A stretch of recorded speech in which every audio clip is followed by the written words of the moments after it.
following is a production of DallasCowboys.com and the Dallas Cowboys Football Club. How about them Cowboys?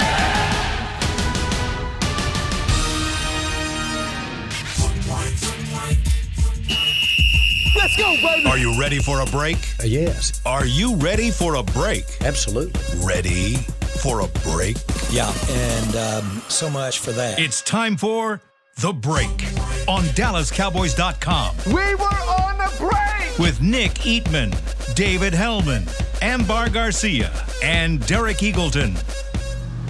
It is Wednesday, October 14th, 2020, Season 16, Episode number 44. Welcome to the latest edition of The Break. I am Derek Eagleton. I'm joined by Nick Eatman here live in the studio, the SWBC Mortgage Studio. We also got Dave and Amber joining us from home, and because it is Wednesday, we welcome to the show Bucky Brooks of NFL Network. Talk a little bit of Cowboys versus Cardinals with us. Today we are going to focus in on Cowboys defense versus the Cardinals offense. And Bucky, as we do every Wednesday, I'm going to start by asking you, what are the greatest strengths or the greatest strength and the greatest weakness of this Arizona offense?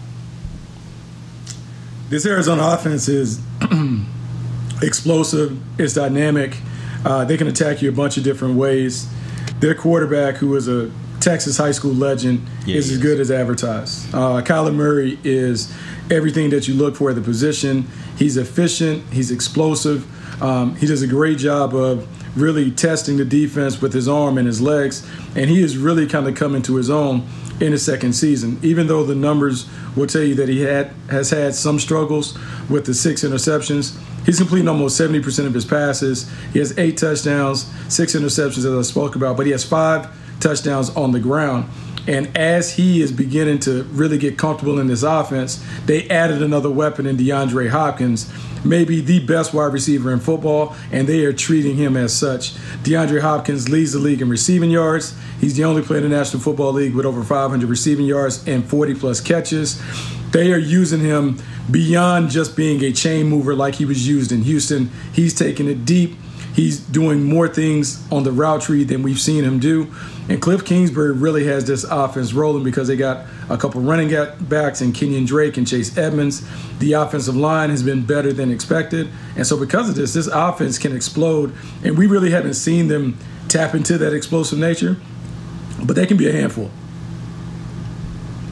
Bucky, last weekend in the game against the Giants, we saw the Dallas defense take an itty tiny bit step forward. But when you're talking about the Arizona's offense, is this a game where hopefully the defense is able to take another itty bitty step forward, or kind of go back to what we've been seeing? You know, it's interesting because the Cowboys' issues have been against the run and the pass. Last week we saw where the Giants tried to run right at them successfully early in the game, and then the Cowboys were able to kind of get it under control, I would say, and put the game on Daniel Jones. The Cardinals typically don't operate like that. Like, they will run it, but they're at their best when Kylo Murray is just kind of dealing like a Vegas casino dealer. He's just kind of distributing the ball to all the playmakers that they have around him, and it goes. And so Dallas would be tested in a different way. They'll be tested from a coverage standpoint. One, how does Mike Nolan elect to defend DeAndre Hopkins? Because it has to start with that. If you go one-on-one, DeAndre Hopkins is going to have 150-plus yards, and it's going to be a big day for him. And so they have to determine, how are they going to take DeAndre Hopkins away? The other thing is, if you take him away, are you willing to live with Larry Fitzgerald and Christian Kirk getting whatever they get in the passing game, and just knowing that they may move it, but you will eliminate some of the big plays? And then the counter to that is, how committed to the running game will Cliff Kingsbury be, considering what has been on tape the last couple of weeks in terms of the leakage in the running game? Will he hand the ball off to Kenyon Drake and see how many carries he can muster? Can he get a 100-yard game on the ground? So the Cowboys defense will be tested. It'll be tested in a different way, and I'm curious to see what kind of game plan Mike Nolan comes up with. Which, Bucky, that's actually exactly what I wanted to talk about, because we're going to talk about Kyler and Hopkins, and that's obviously terrifying, but Kenyon Drake he's not really off to an amazing start. I mean, I know he's a talented guy, but he's below 4 yards a carry. I saw this morning on Twitter that his expected yards per attempt is one of the worst in the league right now. And I'm curious, Is it something with him? Is it with their line? Is it because they're not very interested in establishing the run? What exactly is the problem there? And is it something that they could maybe get right against the Dallas defense that has struggled against the run? Well, this offensive line isn't great. The best thing about Kylo Murray is the way that he is able to mask the deficiencies of the offensive line.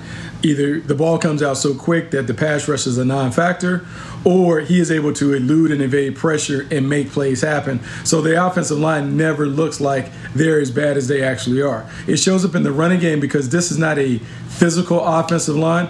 Unlike the Cleveland Browns, their DNA is not in trying to push people and mash people off the line of scrimmage and to make it a physical contest in the trenches. And so from a run game perspective, it's more deception and misdirection and trickery as opposed to, hey, we're going to line up and play smash mouth football. That said, because the Cowboys have struggled on the ground, I think early in the game you will at least see the Cardinals try to test them with the running game. And if the Cowboys stand up early, the running game will probably fall by the wayside. But if they have any issues, you will see a persistent and a steady diet of the run with Kenyon Drake. Bucky, is Kyler good enough where you need to have a spy on him? And if so, who's the spy in this case? Who do the Cowboys have at linebacker or safety that could be with him? Man, I don't know if, man, he is so quick and explosive. I don't know if you really can spy him. You know, it's unique because it reminds me a lot of how Russell Wilson runs around and plays. Great. He only uses it when he absolutely needs it, but when he does need it, man, he has another gear to go get it. And I think the Russell Wilson comparison is apt because I think it gives you an idea of the challenges that the Cowboys could face in dealing with Kylo Murray, because Kylo Murray typically saves his runs for money downs. Third down when they need it, down in the red zone when they have to have it. He is different than a Lamar Jackson type who is running because that's kind of like the driving force of their game. Kyler uses it when he has it. He'll pull the club out the bag when he needs it, but he is so good at getting down and so good at evading and eluding people. Man, you could put Thomas on him. You could put Smith. I just don't know who can run with him and stick with him in that sense. I think the best way to kind of come after him is you got to make him stay in the pocket. And as they say in football terms, you got to make him throw from the well, meaning he's a shorter, undersized quarterback. You need to make him throw from the pocket and see if he can find those lanes against the trees inside. So that means your outside edge rushers can rush to the depth of his drop, but they don't want to rush past him and give him escape lanes. It is really a challenge of your discipline and your detail as a pass rush, a collective effort to make sure that you keep him contained and make him throw from the pocket. Don't let him leak out and run and make plays away from the pocket. Let's stick with the topic of Kyler Murray, and I was looking at some of the games they've played this year. Detroit has actually done the best job of slowing Murray down, particularly from when it comes to him running. They were able to hold him to 29 rush yards on 5 attempts. Detroit goes on to win that game 26-23. What did they do in that game that allowed them to be successful in that way? Because it does seem like in the games where the Arizona Cardinals have lost, they have controlled Kyler when it comes to him running. Well, you know, it's funny because the Detroit Lions are typically a heavy man-to-man team. They didn't play as much man-to-man against them that week. When you play a lot of man-to-man, your defensive backs and your linebackers have their back to the quarterback. And so if he spots a lane, he can take it and he can go for big plays. Whereas in zone, you have guys who are eyeballing the quarterback. When he does break, they're able to close on him quickly. The thing about it, I think it was a different plan than the Cardinals anticipated. They had dialed up all their man beaters, and they're throwing man beaters against zone coverage. And I think it took Cliff Kingsbury a while to adjust. I think you come back the next week, the Jets try to do a little more zone, and they absolutely obliterated the zone. So I think you have to be able to pick your poison on how you're going to come after them. I do believe with this, and Mike Nolan, and talking to people around Mike Nolan, he is not one who really loves being an aggressive, high-pressure play caller. But I think you have to mix in some of that stuff, not only because it disrupts the rhythm of Kyler, but because the pass rush has been so inconsistent. You're trying to create one-on-one matchups by adding another blitzer. what you do is you now get one-on-ones for DeMarcus Lawrence. You get them from Alden Smith, and now you're hoping those guys can win. We saw after Dak Prescott went out, I think Mike Nolan revved up the pressure package a little more because you no longer have the luxury of the offense scoring points, and now the onus is really on the defense to get stops. I think he has to have that same urgency in this game to be able to contain this offense.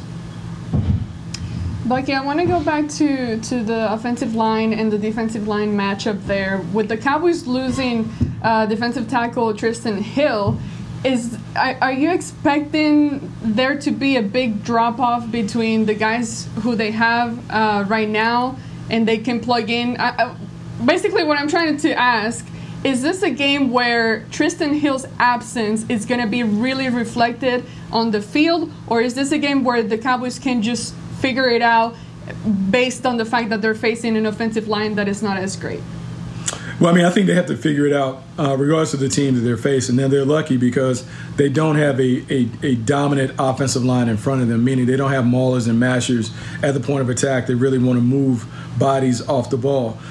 This is an interesting unit from the Cowboys because Tristan Hill, like, say what you want to say about, like, the dirty play and the penalties and some of the other stuff, he was giving great effort and he was playing hard. His play certainly surpasses what the Cowboys have been getting from Dontari Poe. And so now you're digging deep and you need to figure out Neville Gallimore, who else can come in and give contributions and try and make an impact on the inside. But really, I think the guy who has to have the spotlight on him is you expected more from Dontari Poe on the inside, particularly as a run stuffer. He has to take his game up a notch because they're going to need all hands on deck to be able to get this thing done with this defense. Am I a hater if I don't I struggle to see a way that the Cowboys can really limit DeAndre Hopkins? Like, it's easy to say double him, but with the miscommunication problems we've seen between the corners and the safeties in this defense, I mean, are you really accomplishing that much even if you do double him? I'm looking at the stats and I see Carolina held him to 7 catches for 41 yards, but I basically don't think that the Cowboys can pull that off. Am I wrong? I mean, they can pull it off. Like, so without going too deep in the weeds in terms of the scheme, Mike Nolan wants to play a quarters defense, meaning you split the field quarter with the corners, the safeties, and they kind of split it that way. There's some matchup man-to-man principles in that. The cousin of quarters is what they call quarter, half, meaning on the field side, the wide side of the field, they're playing quarters. Into the boundary, they're playing almost like they're playing cover 2. So in that defense, what you can do is you can play man-to-man on DeAndre Hopkins with a safety over top and play zone on the other side. Now, I would like to think that Mike Nolan has that in his bag because typically when you put in quarters, you put in cover 2, and then that gives you the ability to play cover 6 or cover 8, however you want to call it. So I would think that is in their bag. It's just a matter of, does he trust his young guys to be able to play a combination defense to take away DeAndre Hopkins? The thing that you worry about typically from a defensive standpoint, you don't want the stars to beat you. You don't want DeAndre Hopkins to single-handedly have a 200-yard day to beat you. So if you can eliminate him or just neutralize him and make them go somewhere else, you can live with a loss if someone else beats you. But it is insanity if you're going to allow DeAndre Hopkins to go one-on-one with Trayvon Diggs and Anthony Brown and expect those guys to hold up without help. I think that's a flawed strategy if that's the one that Mike Nolan employs. Would you rather have the best receiver in the league with a Hall of Famer who doesn't have it anymore and a dynamic, I guess, slot guy, punt returner, or 3 A- receivers on the other side? I mean, what would you rather have? Cardinals or Cowboys receiving? I'm gonna take the 3 A's, but the problem is, like, it doesn't come with the automatic quarterback in the package. Like with the Tory Box, like, you don't get the quarterback with it. And so if you told me that I was going to get an A-level quarterback with the 3 A's, I would take it. The only thing that I will say in comparing the group, DeAndre Hopkins' highs exceed what the Cowboys' A's have shown to this point. Amari Cooper has had some moments, but DeAndre Hopkins for the last 3 or 4 years has been in the conversation for being number 1 in the league at that position. And I am not necessarily the biggest DeAndre Hopkins fans because when I watched him in Houston, I thought he was more of a possession receiver. He didn't really create separation. But after a while, when you see tape after tape or tape where he is coming down with these acrobatic catches and these 50-50 balls, you have to give him his due. He typically is not a great run-after-catch guy, but he does have some dominant stuff. But I think this is a very compelling matchup when it comes to what kind of wide receiver core would you want? Do you want three guys that can take turns dominating, or do you want a guy that you know is kind of like a LeBron James, where I know he's going to get me a triple-double, and I know I can count on that each and every week? Well, you say that he's not a great run-after-catch guy. I think, Dave, you and I both remember him spinning through the Cowboys there in overtime. I'm going to say. On his way to a win, Yeah. But as soon as. Go ahead, Dave. The overtime game, because it was some of the best yak I can remember. And when I say that about his yak yards, he's really kind of a herky-jerky runner playmaker with the ball in his hands. Unlike when Dez Bryant was in Dallas. Dez was like a physical specimen that just kind of ran through arm tackles or whatever.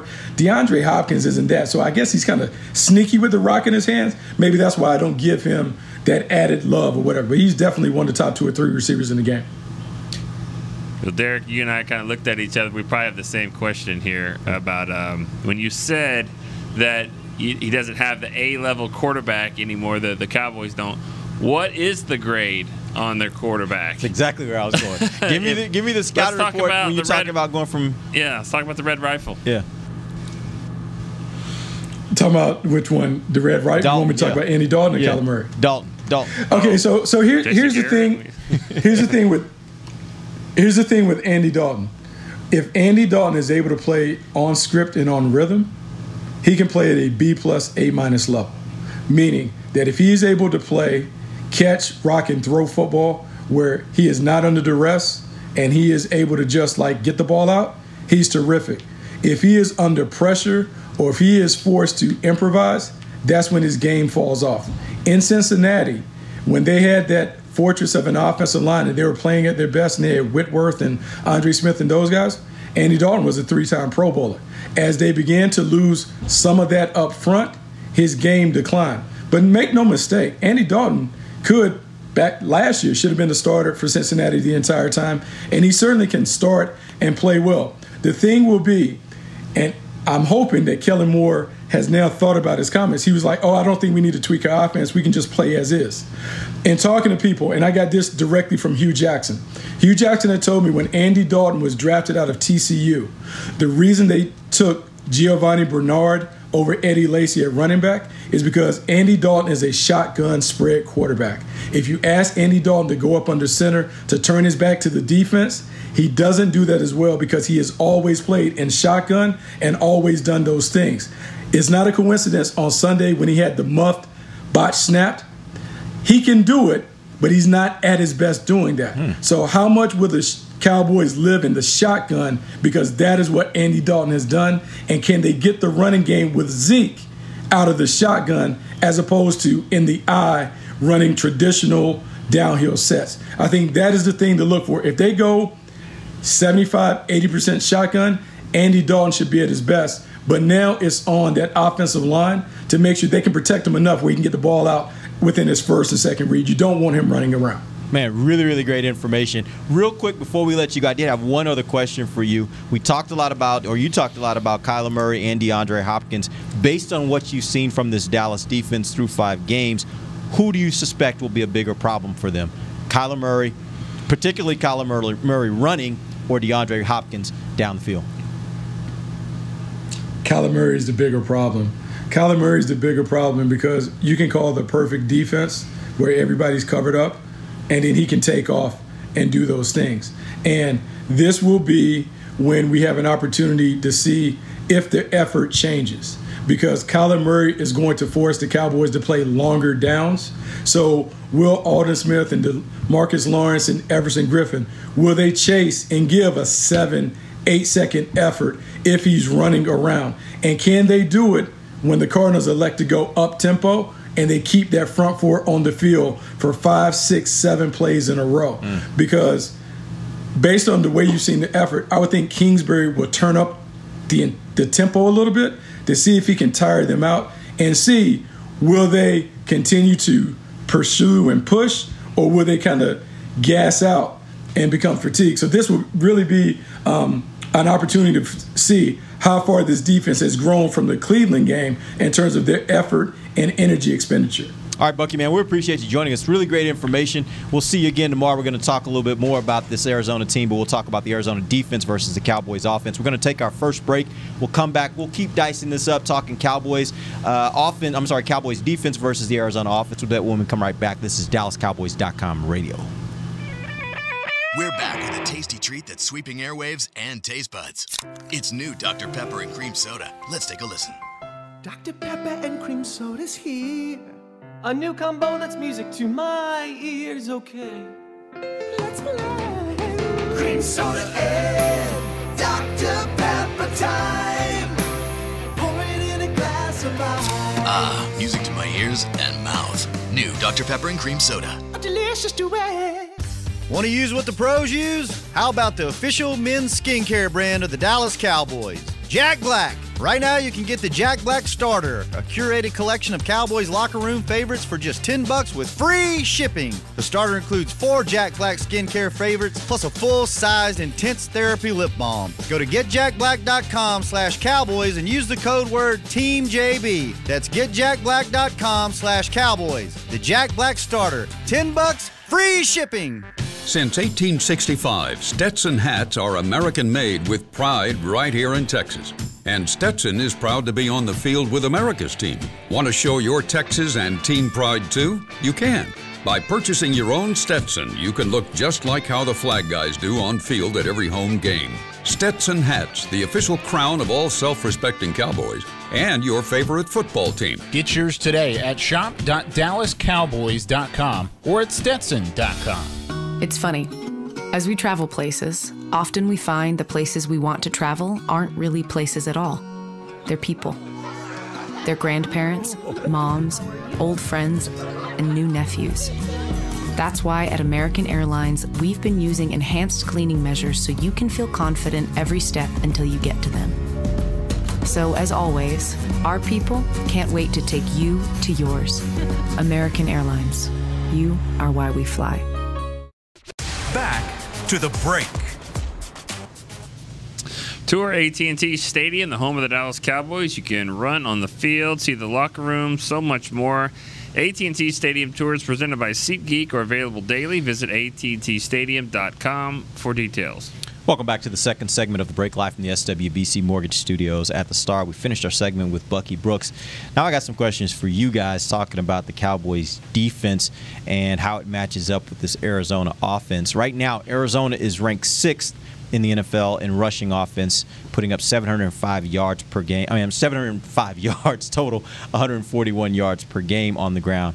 Do you think Dallas has solved their issue stopping the run after holding the Giants to only 89 yards rushing, or was that just a function of playing the Giants? Nick, let's start with you. Well, I think those stats are skewed. I mean, what the Giants were doing and what teams typically do to run the ball, what the Browns certainly did, is not what's getting 700 yards rushing by the Cardinals. I bet you half of those rushing yards are designed passes. Maybe not that many, but I do know that a lot of those yards are Kylo Murray. I mean, he's up there in the leaders of rushing. He is right now. Kenyon Drake leads them with 314. He has 296, so not very far behind, and he's done it on almost half the attempts. So I don't. I mean, you could say they could be the best run defense in the league, but he's going to present a different challenge. So it's hard to kind of say that they've figured it out. I think that the Cardinals won't hurt him that bad running between the tackles, but he will be the one that hurts him. Amber.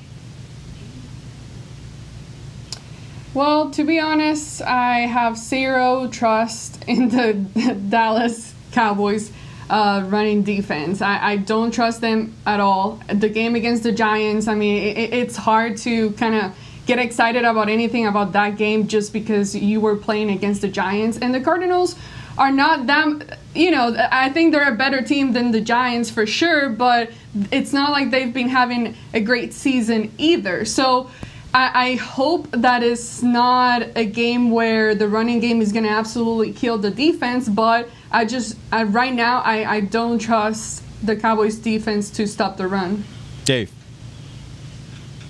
I meant to bring this up to Bucky. I mentioned, like, Kenyon Drake, he's not playing all that well for being, like, their number one back and the guy that they traded for from Miami. But I do wonder if they turn toward Chase Edmonds a little bit more in this game, because he seems to be having much more production when he is getting the touches. He hasn't gotten a whole lot of them to this point in the season.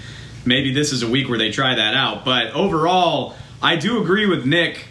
I'm terrified of Kyler Murray, and I think I said the week of the Seattle game that you gotta put pressure on Russ, because you can't let him sit back there, because if you do, he'll pick you apart and he can also break out. I like what Bucky said a lot. I mean, no disrespect to Kyler Murray. I'll take my chances that he can't hang in there and make plays from the pocket at this stage in his career. Like, one day he will probably be able to do that, but he's still just a second-year player early in his second season. I would do everything in my power to keep him in the pocket, even if it means not pressuring him, because I think you set yourself up to lose this game if you give him 60, 70, 80 easy rushing yards. The one thing I'm a little bit concerned about with that, though, is it's kind of similar to what you see when you see guys playing when they play that two-gap scheme. When you're kind of waiting and kind of seeing where he's going to go, I think for a guy like him that's that dynamic and that quick and that elusive, if you're waiting, he's gone. Like, if you're not coming at him and forcing the issue, then I think he's gone. I think he'll still find his way, even if you can manage to just kind of keep him kind of in front of him and you're just kind of playing around there, just making sure he doesn't get away.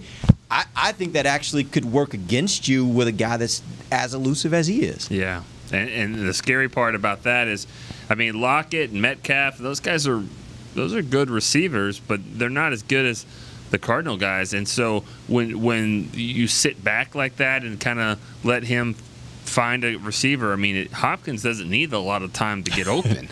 And Fitzgerald and Christian Kirk, I mean, I don't know, like that's scary, because it's like, what do? You just go at him and let him just run all over you, or you just let him sit back there and one of those guys will get open? I mean, it's going to be a cat and mouse game for sure. Now let's go to the. It is a true.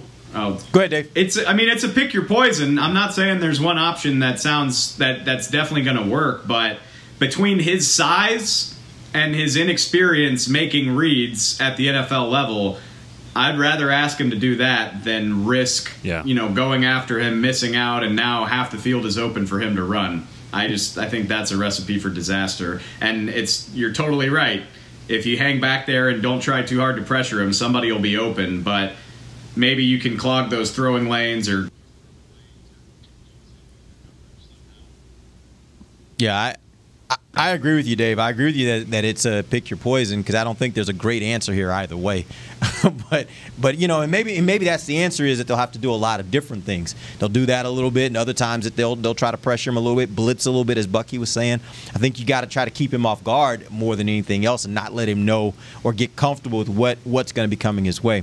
But speaking about these receivers, the vast majority of their receiving yards obviously are going to Hopkins. He has 528 receiving yards. The next closest guy is Christian Kirk at 154.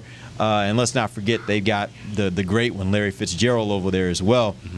That all being said, do you think the Cowboys are capable, and this question was asked to Bucky, I want you guys to answer it, are they capable of stopping a guy like DeAndre Hopkins, who I believe is the best wide receiver in the NFL? And I don't think it's really even close when you look at his production over these years of his career, even with bad quarterbacks. Most receivers don't do that. He has done that consistently. Let's start first with you, Dave.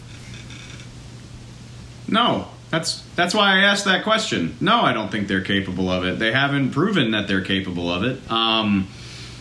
That's Bucky. Bucky mentioned quarters. I believe it was quarters that they were running on the first Tyler Lockett play, and the safety and the cornerback just sort of watched him run past him. And now Bucky was. I was like, my head was spinning when he was talking about playing combo coverages, and I'm like, what have we seen that makes us think that they can run that successfully? Right. I don't like. That's kind of my point. Is you shade a safety over to DeAndre Hopkins' side of the field? Like, do you really feel like you accomplished all that much based on what we've seen? I don't. Dave, that was so before Steven Parker got in the lineup. I mean, you're. Oh, yeah, you're right. You're right. Sorry, Amber. What do you think? I will say. Go ahead, Dave. No, go ahead, Dave. I will say I slightly disagree with the point Nick made a minute ago, which is that I think I'll take the Seahawks receiver core as a whole over Arizona's. Honestly, I think Kirk and Fitzgerald are good players, but overall I think that Metcalf, Lockett, and even David Moore bring a little bit more firepower at this stage of their careers. But DeAndre Hopkins, I agree. I think he's the best receiver in the NFL, and I just don't know that the Cowboys can keep pace with that. And even if they do, you're dedicating so many resources to it that somebody else is going to take advantage. But I'll challenge you back on that. You would take probably any 3 receivers if you've got Russell Wilson as the quarterback, right? I mean, as long as you've got a pretty good receiver there. I think, and that's the thing. I think Russell is making. I don't think Metcalf and Lockett, they weren't drafted super high. I don't think that they would have the success they're having if it wasn't for a guy like Russell Wilson. That is, what? Why are you looking at me like that? I kind of disagree with that. I think you both think those 2 guys would be okay with the Giants? Daniel Jones. Oh, but let's put it in context. If they were in Dallas, I think they would be as good as the receivers that are in Dallas. So again, I think Metcalf is going to be.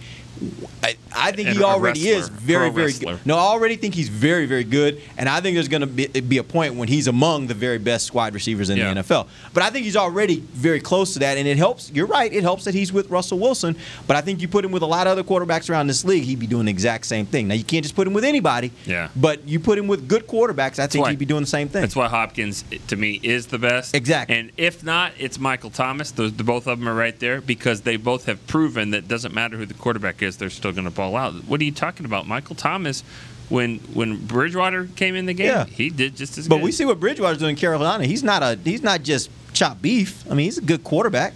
Brisket. Amber, what do you think about these receivers? Choppy. Can the Cowboys stop them? Well, no. Simple answer.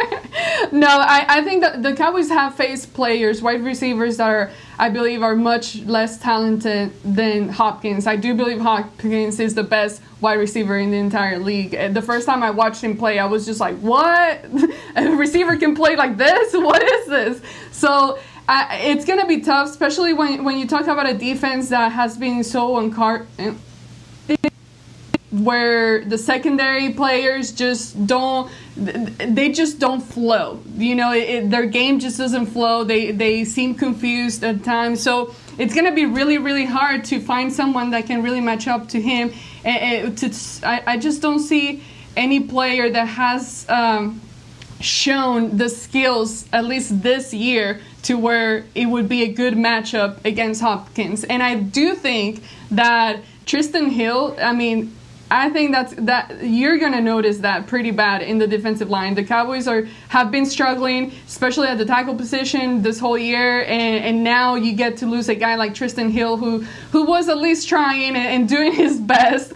I do think there's going to be a drop-off there, and that's obviously going to affect what happens with the secondary and how the wide receivers are going to perform in this game. So it's going to be tough. Oh, my, how times have changed. We go back to last year and what we were saying about Tristan Hill, and now we're at a point where we're like, you're going to kind of miss Tristan Hill. Let's see about that, because I do think Neville Gallimore, he's a young guy, but, he showed a little bit at the end of that game. I don't know. I think Tristan Hill is just so raw. Like, he reminds me a little bit of Randy Gregory in the sense of, like, when he's good, like, you notice him. But he also is just not there with all the techniques and all the things that you want him to be. And so sometimes he can get pushed around because his technique isn't there. And it's unfortunate that for a couple of reasons. It's unfortunate that he's out for the year because, he's right there in the middle. He's starting. He's getting better as a player. It's also unfortunate that, nobody was talking about Tristan Hill's injury getting carted off the field, Yeah. And one more thing, Dave made a great point yesterday. Look at all the people that sprinted over there to say hi, Dak, support Dak. You can tell that doesn't always happen because he was carted off the field, and I think Dontari Poe went over there, but you know what I mean. Nobody was running off the bench, and that it also is a function of the quarterback versus any other position. But go ahead. It's the face of the franchise. Right, That's what I'm saying. Yeah.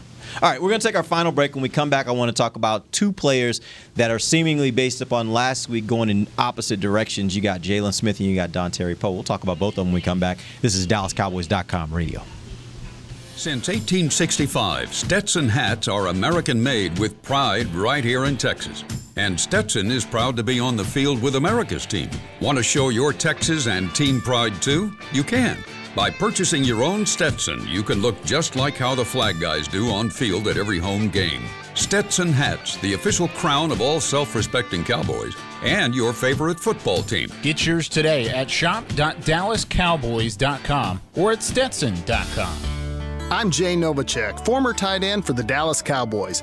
Back in the day, I was the guy who always got the tough yards, and that's why I run with John Deere today. In fact, I have a John Deere 3025E tractor that can handle any yard work I need to do, even the tough yards way out back. So if you have 1 acre or 1,000, John Deere has the equipment that's just right for you. Visit a John Deere dealer today and run with us. We are the official tractor provider of your Dallas Cowboys.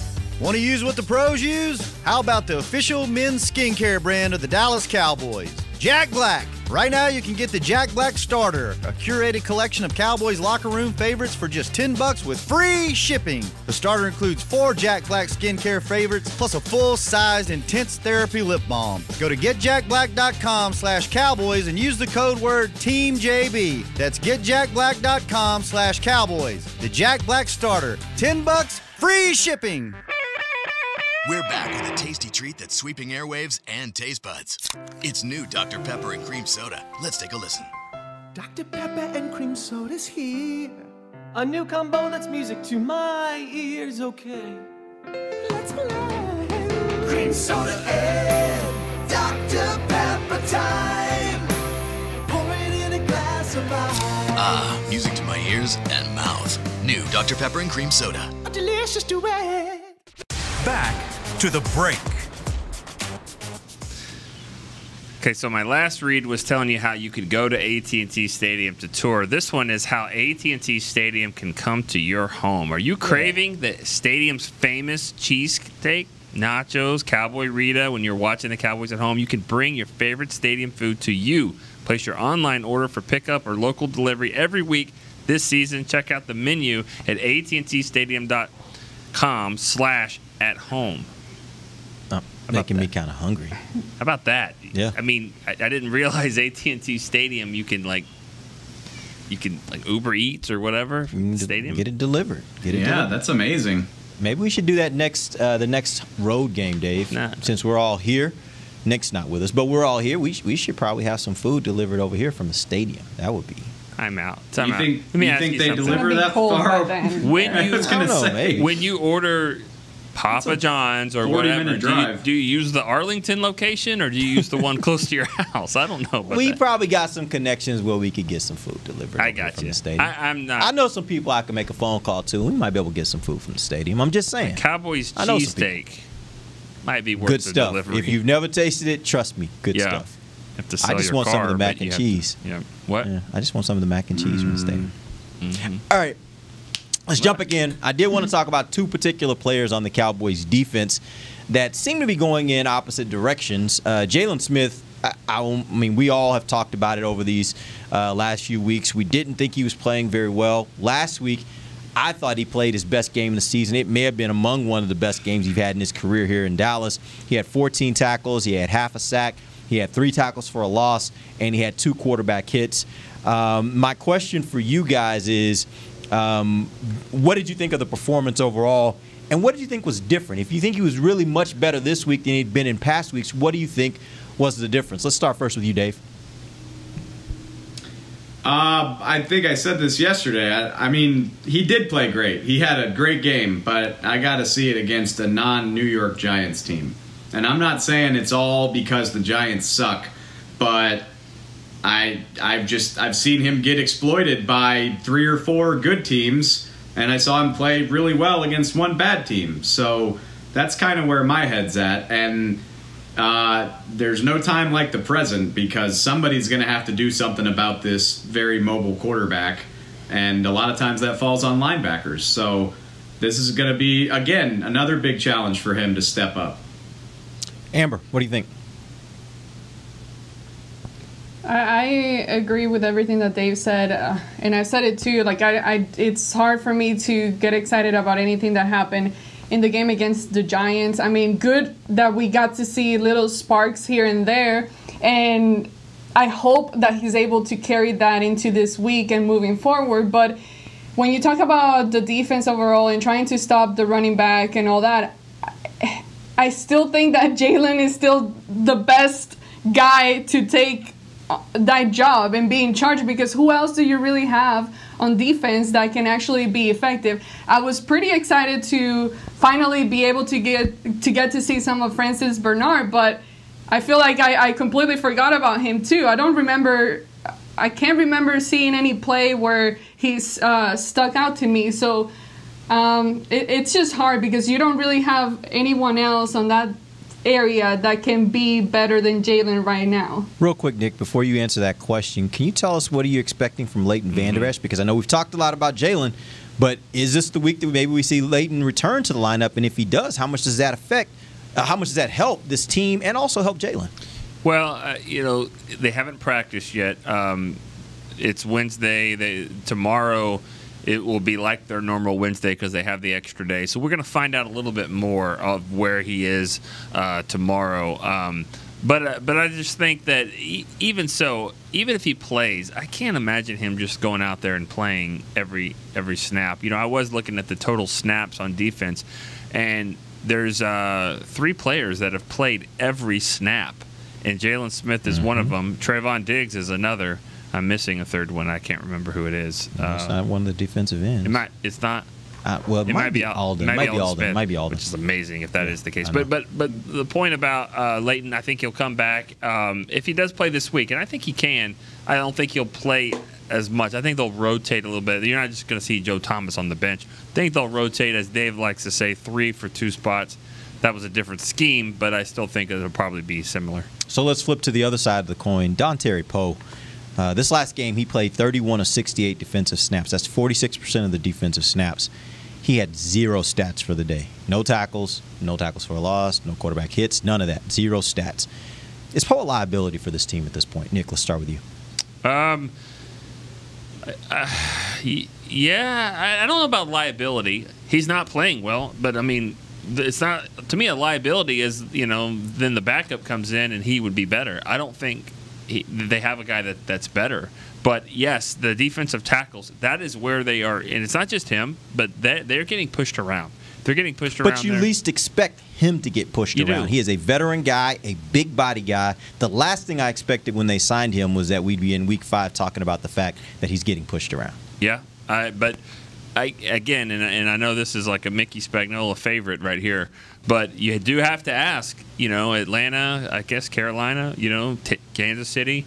I mean, they did let the guy go, and so maybe we should have thought about that a little bit more. Of course, somebody let LeBron James go 3 times, but I'm just saying, so that happens. But I don't know. I just think you're right.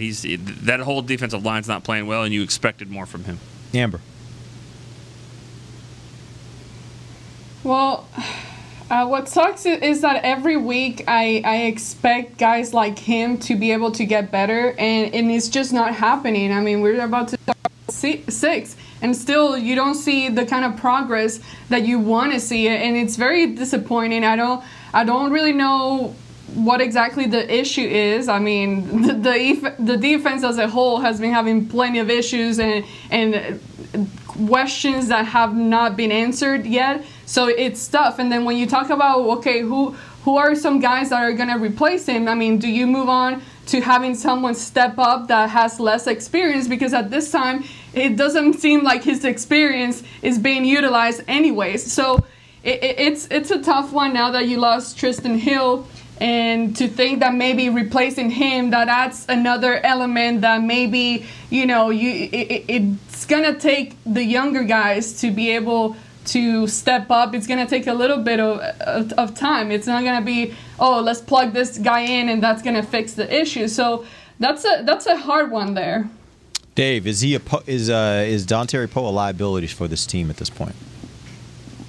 Yes, he is. And actually, to be fair to us, we definitely talked about it on this very podcast. Within a couple of weeks or maybe a month of Poe and Gerald McCoy signing, it got brought up that the Panthers started both of those guys last year and their run defense sucked.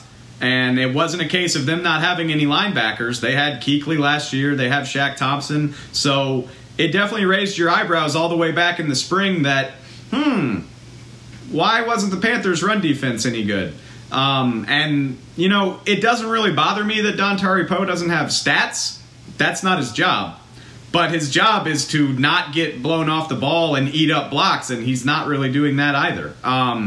It seems like he gets pushed back a lot. I know that he weighs like 330 pounds, but like he does not have the quickness of an NFL athlete when it comes to pursuit. You can see it. Yeah, it's a liability, and I think it's probably a fairly big part of why they have struggled at the run. Yeah, I mean, I don't love the options behind him. I would have loved to given a look to Snacks Harrison before he was gainfully employed somewhere else. He's on the practice squad. That doesn't seem like it's in the card. I mean, if they want to do it, I'd be all in favor. But I don't get the impression that they think that's a priority right now. I think it probably should be.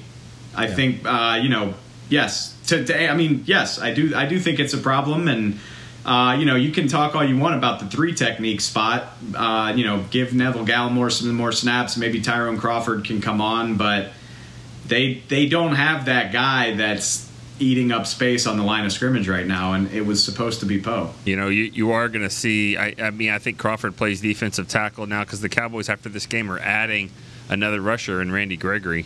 He'll be eligible to play after this game, and so that's another guy that because you're starting to see a lot of these defensive ends are sliding inside on 3rd and long. Yep. You're seeing it from we saw Tank.